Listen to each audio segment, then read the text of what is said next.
后来今年的热天真热，嘛无风台，所以海水的温度偏悬。最近就有环保志工来发现，这个平湖东吉港的漩涡礁白化了比永年加增严重。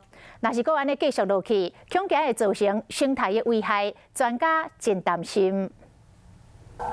冲入水内，看到拢是白色漩涡礁和规片海域无啥物原力。这是平湖东吉港内漩涡礁本来海底风景应该像安尼，充满着各种真水的色彩。因为今年因为热天特别热，恐惊嘛是地势漩涡白化的原因。今年是相对的重，相对严重。 因为是第一个都没有台风，第二个都是也甚至连那个大波一点的那个风浪都很少发生。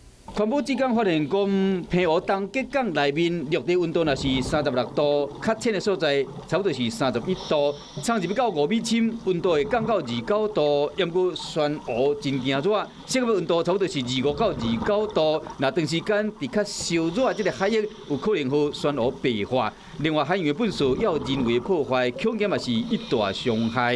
以台湾的漩涡礁来讲，一个漩涡礁生态系统。 有可能就有600到800种的鱼啊，所以讲漩涡礁的保育问题，真正值得大家关心。